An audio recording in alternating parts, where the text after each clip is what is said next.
आज का हमारा टॉपिक है पार्थिव विकिरण। पार्थिव विकिरण क्या होता है?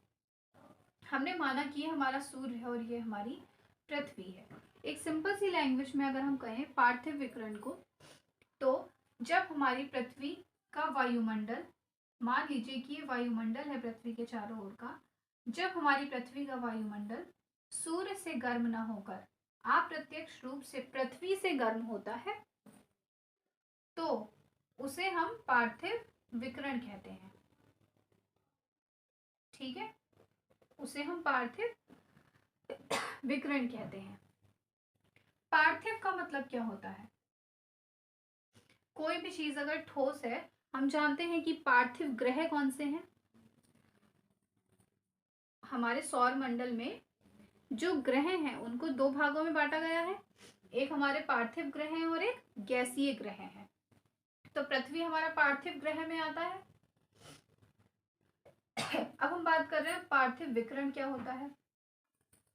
तो मान लीजिए, एक चीज यहाँ पे ध्यान दीजिए कि जो सूर्य है, सूर्य से जो किरणें निकलती हैं, सूर्य से निकली तरंग दैर्घ्य, सूर्य से निकली तरंग दैर्घ्य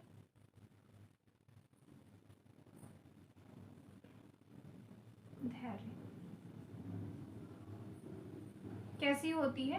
लघु तरंग दैर्घ्य, लघु तरंग दैर्घ्य। और पृथ्वी से निकलने वाली तरंग दैर्घ्य, पृथ्वी से निकलने वाली तरंग दैर्घ्य, तरंग दैर्घ्य कैसी होती है? दीर्घ तरंग दैर्घ्य।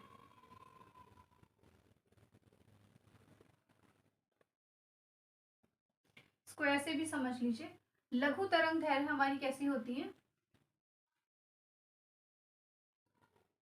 ऐसी।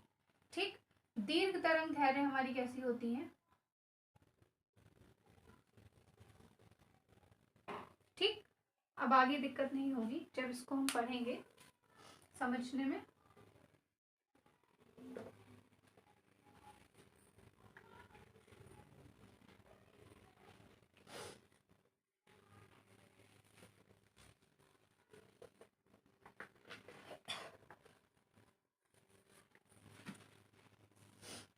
मान लीजिए कि पृथ्वी, ये जो सूर्य है हमारा, सूर्य से लघु तरंग दैर्घ्य निकल रही है। ठीक, सूर्य से जो लघु तरंग दैर्घ्य निकलती हैं, ये पृथ्वी के वायुमंडल को पार करके पृथ्वी के क्रस्ट तक पहुंच जाती हैं, पृथ्वी के क्रस्ट तक पहुंच जाती हैं और ये पृथ्वी के क्रस्ट को गर्म कर देती हैं। पृथ्वी से, सूर्य से निकलने वाली लघु तरंग दैर्घ्य पृथ्वी के क्रस्ट पर पहुंचकर पृथ्वी के क्रस्ट को गर्म कर देती हैं। और जब रात के समय पृथ्वी के गर्म क्रस्ट से जो ऊष्मा निकलती है, अब पृथ्वी से जो ऊष्मा निकल रही है वो कैसी है? वो तो दीर्घ तरंग दैर्घ्य की है। तो ये ऊष्मा वायुमंडल में अवशोषित कर ली जाती है। अब जो सूर्य से निकल रही है तरंग दैर्घ्य, वो वायुमंडल में अवशोषित नहीं होती है। उसका कारण है कि वो लघु तरंग दैर्घ्य है। अगर कोई भी पतली चीज किसी भी कपड़े से निकाली जाए तो वो आसानी से उसमें से निकल जाएगी, लेकिन वही कोई भी मोटी या भारी चीज किसी कपड़े से निकाली जाए तो वो उसमें से नहीं निकल पाएगी। तो यहाँ पे लघु और दीर्घ तरंग दैर्घ्य कुछ ऐसे ही दिखाई गई हैं कि लघु तरंग दैर्घ्य तो वायुमंडल को पार करके पृथ्वी के क्रस्ट तक आराम से पहुंच जाती है, लेकिन जो दीर्घ तरंग दैर्घ्य है ये वायुमंडल में कुछ गैसों के द्वारा या फिर बादलों के द्वारा अवशोषित कर ली जाती हैं। ये जो पृथ्वी के क्रस्ट के गर्म होने पर जो पृथ्वी से निकलता है विकिरण, वो या तो वायुमंडल में बादलों के द्वारा या फिर वायुमंडल में उपस्थित गैसों के द्वारा अवशोषित कर लिया जाता है। अब वो गैसें कौन सी हैं? जो इन दीर्घ तरंग दैर्ध्य को अवशोषित करती हैं। तो हमने नाम सुना होगा ग्रीन हाउस गैस, है ना।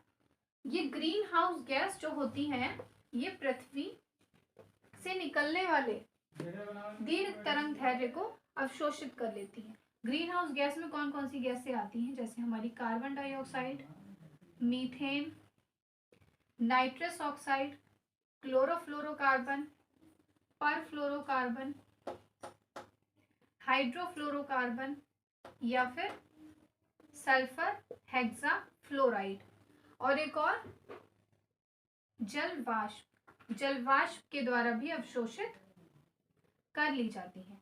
तो ये कुछ हमारी ग्रीन हाउस गैसेस हैं जो पृथ्वी से निकलने वाली दीर्घ तरंग दैर्ध्यों को अवशोषित कर लेती है, जिससे पृथ्वी का जो वायुमंडल होता है वो गर्म हो जाता है और हमें ग्रीन हाउस इफेक्ट देखने को मिलते हैं।